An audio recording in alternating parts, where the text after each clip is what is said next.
لأجاريهم قلدت ظاهر ما فيهم فبدوت شخصا آخر كي أتفاخر وظننت أنا أني بذلك حزت غنى فوجدت أني خاسر فتلك مظاهر لا لا لا نحتاج المال كي نزداد جمالا جوهرنا هنا في القلب تلالا لا لا نرضي الناس بما বিসমিল্লাহির রহমানির রহিম। আসসালামু আলাইকুম। আপনারা সবাই কেমন আছেন? আজকে আপনাদের জন্য একটি নতুন রেসিপি নিয়ে এসেছি। রেসিপিটি মূলত হচ্ছে, অনেক সময় আমাদের বাসায় হুটহাট করে মেহমান চলে আসে, তো সেই সময় কিন্তু আমি এই রেসিপিটি তাদেরকে করে দিই। তো চলুন রেসিপিটির মূল উপকরণে চলে যাওয়া যাক।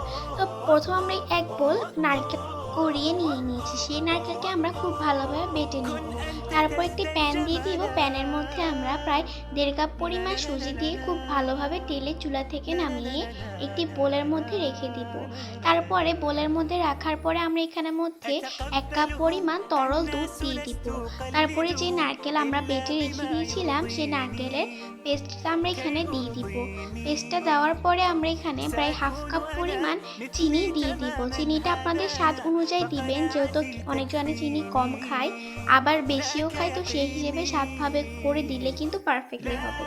তারপরে আবারও সেই প্যানটি নিয়ে প্যানের মধ্যে আমরা সেই সুজির মিশ্রণ আর অন্যান্য উপকরণের মিশ্রণটি আমরা এখানে দিয়ে দিব। দিয়ে এটাকে একটা স্প্যাচুলার সাহায্যে খুব সুন্দর করে নেড়ে চেড়ে ভালো করে জাল করে নিব। এটাকে আমরা 5 থেকে 6 মিনিটের মতো করে জাল করে নিব, যাতে এটি হালকা একটু ঘন হয়ে যায়। كن أنت تزداد جمالا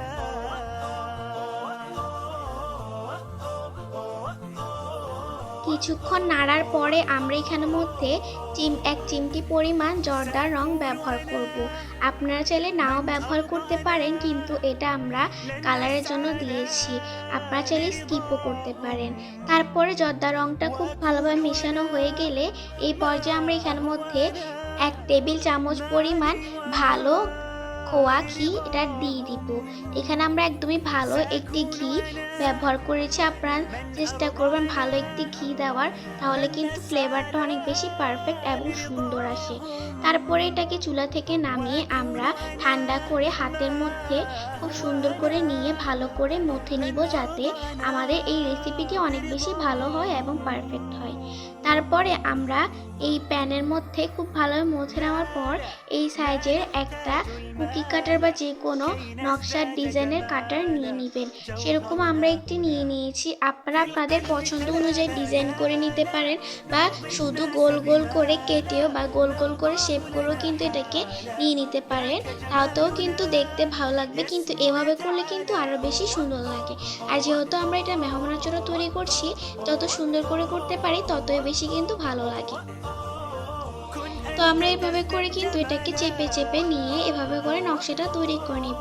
আর দেখুন নকশাটা কতটা বেশি পারফেক্টলি বসেছে আর দেখতে অনেক বেশি সুন্দর লাগছে। তো তৈরি হয়ে গেল আমাদের আজকের এই মজাদার রেসিপিটি। আশা করছি আজকের রেসিপিটি আপনাদের অনেক বেশি ভালো লেগেছে। যদি ভালো লেগে থাকে তাহলে অবশ্যই আমাদের চ্যানেলকে একটি লাইক এবং সাবস্ক্রাইব করে আমাদের চ্যানেলের পাশে থাকবেন, যাতে আপনাদের জন্য আরও অনেক নতুন নতুন রেসিপি উপহার আনতে পারি। রেসিপিটি কেমন হয়েছে তা অবশ্যই কমেন্টসে জানিয়ে দিবেন। যদি ভালো লেগে থাকে লাইক সাবস্ক্রাইব করে আমাদের চ্যানেলের পাশে থাকবেন। সবাইকে অনেক অনেক ধন্যবাদ পুরো ভিডিওটি দেখার জন্য, এবং আসসালামু আলাইকুম। সবাই ভালো থাকবেন। আল্লাহ হাফেজ। रहते हो आके जो तुम पास मेरे, थम जाए पल ये वही बस मैं ये सोचूं मैं थम जाए पल ये पास मेरे जब हो तुम, सोचूं मैं थम जाए पल ये पास मेरे जब हो तुम। चलती है सांसें पहले से ज्यादा दिल ठहरने लगा।